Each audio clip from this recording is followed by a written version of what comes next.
بسم اللہ الرحمن الرحیم۔ معراج کی رات کے بعد جب صبح ہوئی تو سورج ڈھل گیا تو جبرائیل علیہ السلام تشریف لائے۔ انہوں نے امامت کر کے آپ صلی اللہ علیہ وسلم کو نماز پڑھائی تاکہ آپ کو نماز کے اوقات اور نمازوں کی کیفیت معلوم ہو جائے۔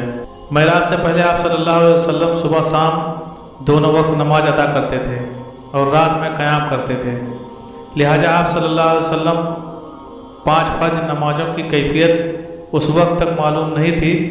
جبرائیل علیہ السلام کی آمد پر حضور صلی اللہ علیہ وسلم نے اعلان فرمایا کہ سب لوگ جمع ہوں۔ چنانچہ آپ صلی اللہ علیہ وسلم نے جبریل علیہ السلام کی امامت میں نماز ادا کی اور صحابہ کرام رضی اللہ تعالیٰ عنہ نے آپ کی امامت میں نماز ادا کی۔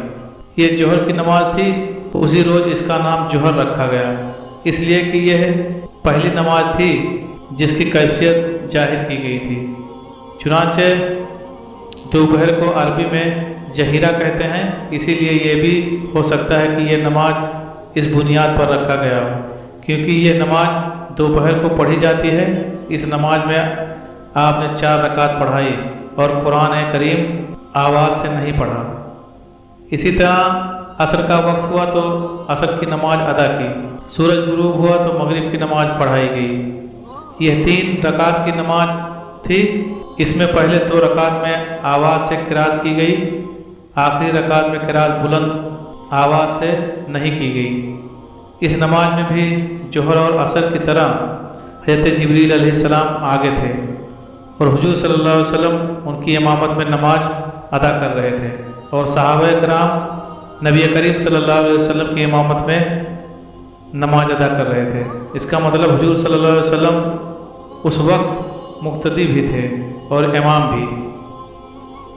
رہا یہ سوال کہ یہ نماز کہاں پڑھی گئی، اس کا جواب یہ ہے کہ خانہ کعبہ میں پڑھی گئی اور آپ صلی اللہ علیہ وسلم کا رخ بیت المقدس کی طرف تھا کیونکہ اس وقت قبلہ بیت المقدس تھا۔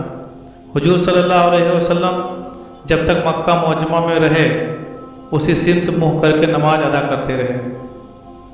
جبریل علیہ السلام نے پہلے دن نماز کے اول وقت میں یہ نماز پڑھائی اور دوسرے دن آخری وقت میں، تاکہ معلوم ہو جائے کہ نمازوں کے اوقات کہاں سے کہاں تک ہیں۔ اسی طرح یہ 5 نمازیں فرض ہوئیں اور ان کے پڑھنے کا طریقہ بھی آسمان سے نازل ہوا۔ آج کچھ لوگ کہتے ہیں کہ نماز کا کوئی طریقہ قرآن سے ثابت نہیں ہے، لہٰذا نماز کسی بھی طریقے سے پڑھی جا سکتی ہے، ہم تو بس قرآن کو مانتے ہیں۔ ایسے لوگ صریح گمراہی میں مبتلا ہیں۔ نماز کا طریقہ بھی آسمان سے ہی نازل ہوا اور ہمیں نماز اسی طرح پڑھنی ہوگی جس طرح نبی کریم صلی اللہ علیہ وسلم اور آپ کے صحابہ کرام رضی اللہ تعالیٰ عنہ نے پڑھی۔ یہ بھی ثابت ہو گیا کہ فرض نماز 5 ہیں۔ حدیث کے منکر 5 نمازوں کا انکار کرتے ہیں، یہ صرف 3 فرض نماز کے قائل ہیں لوگوں کو دھوکہ دینے کے لیے۔ وہ کہتے ہیں کہ قرآن مجید میں صرف 3 نمازوں کا ذکر آیا ہے، حالانکہ اول تو ان کی یہ بات جھوٹی ہے، دوسرے یہ کہ جب احادیث میں 5 نمازیں ثابت ہوں تو کسی مسلمان کے لیے ان سے انکار کرنے کی کوئی گنجائش نہیں رہتی۔ یہ بھی یاد رکھیں کہ معراج کے واقعے میں حضور صلی اللہ علیہ وسلم کا آسمان پر جانا ثابت کرتا ہے کہ آسمان حقیقت میں موجود ہے۔ موجودہ ترقی یافتہ سائنس کا یہ نظریہ ہے کہ آسمان کا کوئی وجود نہیں ہے بلکہ کائنات ایک عظیم خلا ہے۔ انسانی نگاہ جہاں تک جا کر رک جاتے ہیں وہاں اس خلا کی مختلف روشنیوں کے پیچھے ایک نیل گو حد نظر آتی ہے۔ اسی نیل گو حد کو انسان آسمان کہتا ہے، لیکن اسلامی تعلیم نے ہمیں بتایا کہ آسمان موجود ہے اور آسمان اسی طرف سے موجود ہے جو قرآن اور حدیث نے بتائی۔